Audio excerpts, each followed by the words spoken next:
अलवर के अंदर मैंने कहा अमित शाह जी आपको ईआरसीपी की ABCD मालूम नहीं है? आपको मालूम नहीं है ईआरसीपी है क्या? आप गृह मंत्री हो सकते हो, आपने स्टडी की उसकी ईआरसीपी की योजना क्या है? कुछ पता नहीं है, खाली वह जुमला बोल दिया। यहाँ बोल के जा रहे जयपुर के अंदर 25 रिपीट होगी वापिस राजस्थान के अंदर, 400 पार होगी आगे। तो हालात देश में जो है वो आपके सामने है। यह ईडी, इनकम टैक्स, सीबीआई, ये संस्थाएं बहुत इंपॉर्टेंट संस्थाएं देश के लिए होती है। इनकी क्रेडिबिलिटी काम लेना जरूरी होता है, देश हित के अंदर है। पर ये जो मिसयूज कर रहे हैं उनका, जिस रूप में ईडी भेज दी आपने, अरे हमारे अध्यक्ष जी क्या ईडी भेज दी, दोता साहब क्या ईडी भेज दी, बताइए आप। और दिन भर बैठे रहे, चाय पीते रहे, खाना खाते रहे, गपशप करते गए, सब क्या करें, मजबूरी ऊपर से मैं भेज दिया गया है। आप बताइए, आजकल तो ईडी वाले के जाते होंगे, पहले कहलवा देते मैं आने वाले, भैया तुम देख लेना क्या कर रहे हो तुम। इसका मतलब इतनी क्रेडिबिलिटी कम हो गई इनकी संस्थाओं की। और जो घोटाला भी अध्यक्ष जी बता रहे थे आपको, इलेक्ट्रल बॉन्ड वाला घोटाला, आप देखिएगा 8,500 करोड़ रुपये इकट्ठा कर लिया बीजेपी ने, ईडी भेज करके, सीबीआई, इनकम टैक्स भेज करके।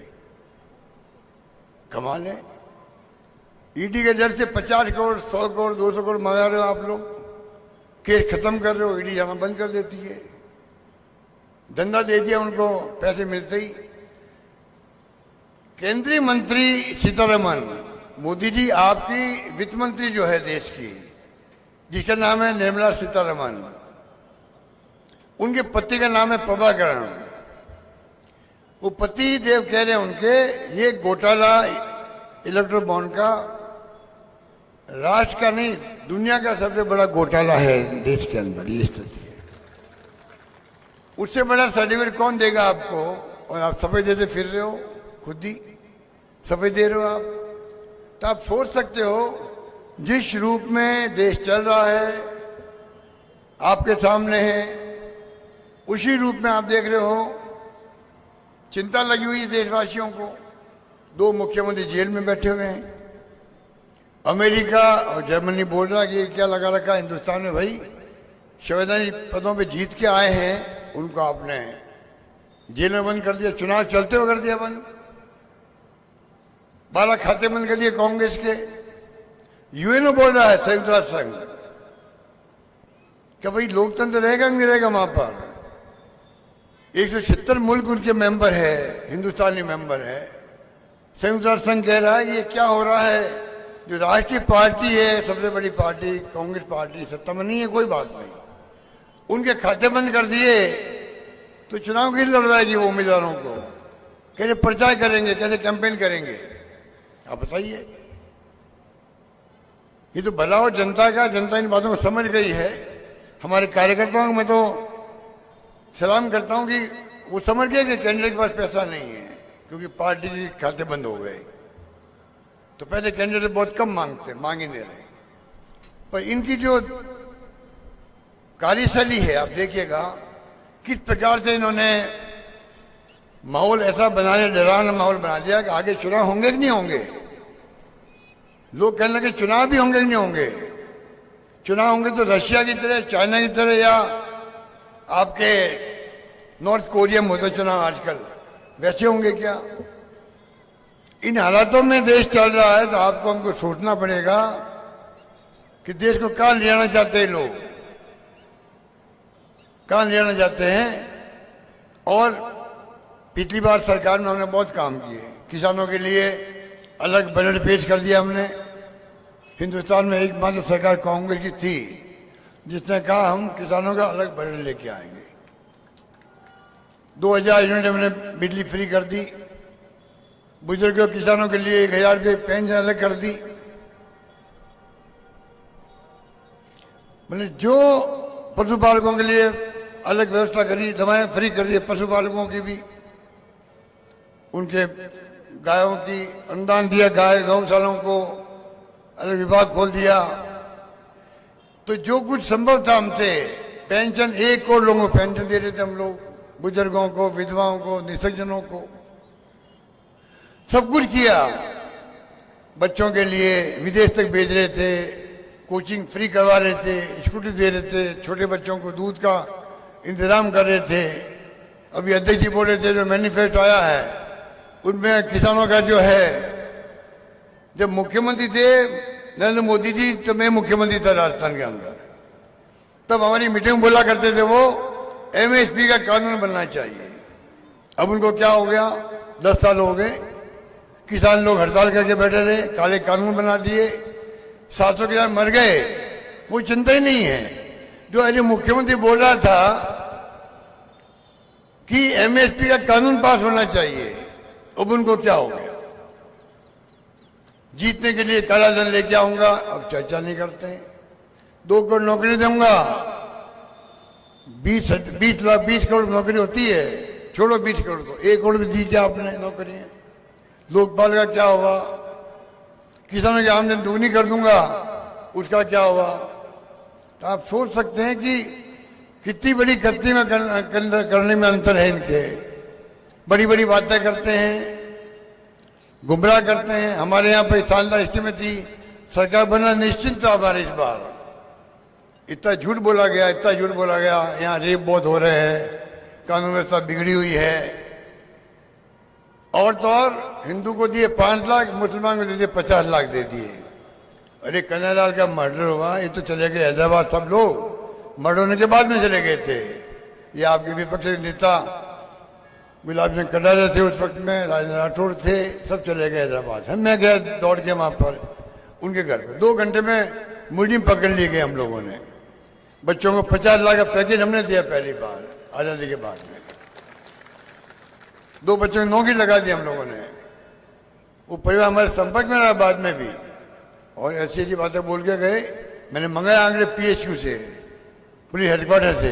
अब जो रेप हो रहे हैं राजस्थान के अंदर, डकैती हो रही है, चोरी हो रही है, वो रिकॉर्ड टूट रहे हैं। तो इसलिए लोग याद करते हैं हमारी सरकार के कामों को, अभी याद करने लग गए। हमारी स्कीम इतनी शानदार थी, पूरे देश में चर्चा में आ गई स्कीम हमारी। पूरे देश के हर राज्य में चर्चा राजस्थान ही होने लग गई पहली बार। इस प्रकार की गवर्नेंस हुई थी, वो सरकार नहीं बन पाई। झूठ बोल बोल के इन्होंने गुमराह किया लोगों को।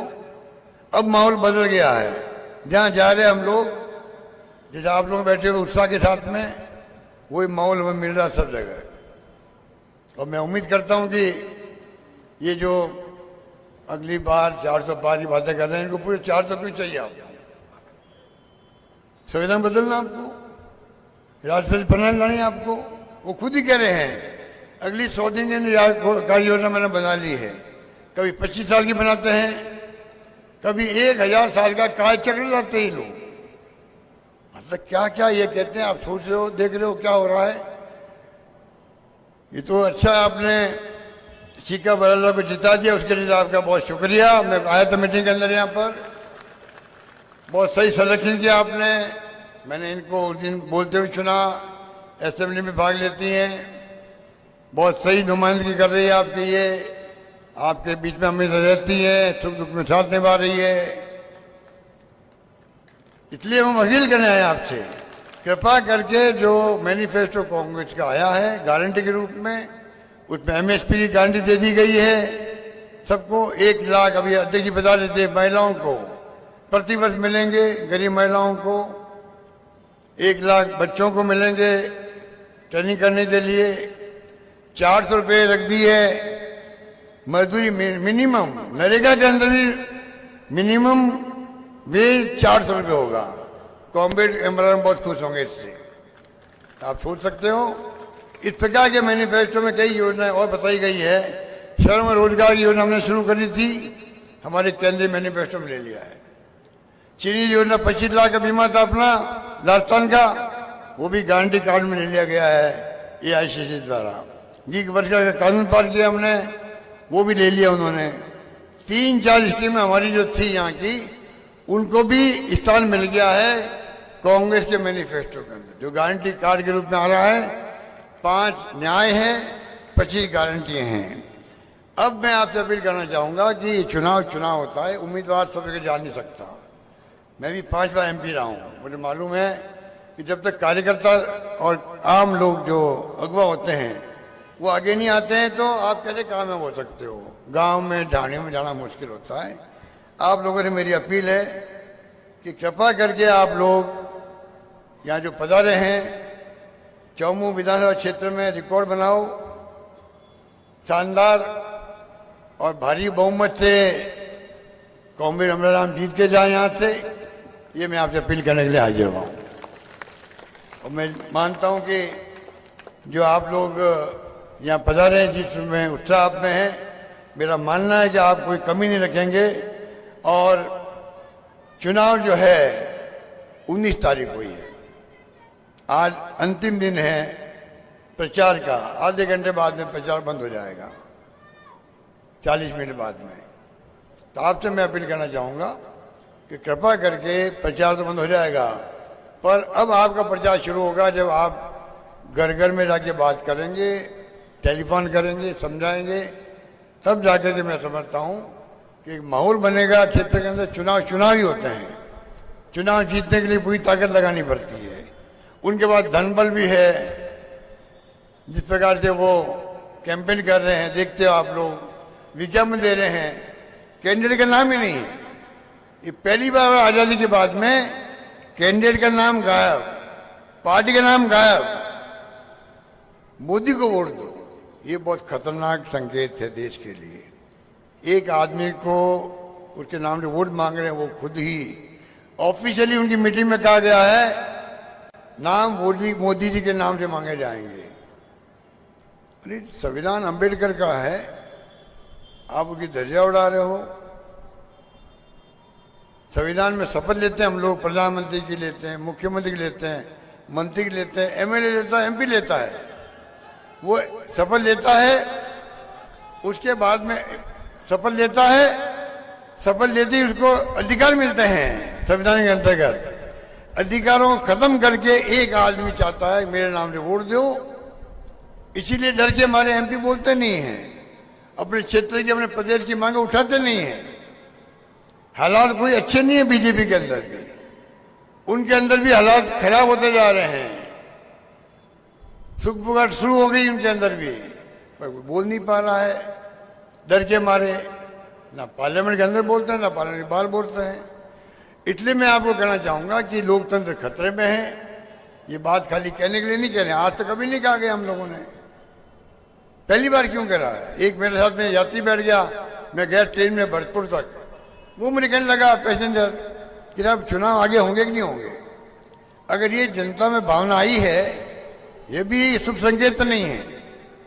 इसलिए मैं आपको कहना चाहूंगा कृपा करके आप लोग मजबूती से ध्यान दें। ये चुनाव खाली अमराराम का नहीं है, ये चुनाव देश में लोकतंत्र को बचाने का चुनाव है। ये चुनाव संविधान की रक्षा करने का चुनाव है। ये चुनाव आने वाली पीढ़ियों को देश एक रहे, अखंड रहे, मजबूत रहे, उसका चुनाव है। देश किस दिशा में जा रहा है किसी को नहीं मालूम, किस दिशा में जाएगा कोई नहीं जानता है। धर्म के नाम पे आप राजनीति कर रहे हो, जो खतरनाक राजनीति है। अरे एक तरफ इंदिरा गांधी ने जान दे दी अपनी, खालिस्तान नहीं बनने दिया, पाकिस्तान के 2 टुकड़े कर दिए, बांग्लादेश बना दिया। इंदिरा गांधी ने पहले ही आवाज होगा कि मेरी जान जा सकती, मैं उनका मंत्री था, डिप्टी मिनिस्टर था, मुझे उन्होंने कहा मेरी जान जा सकती है।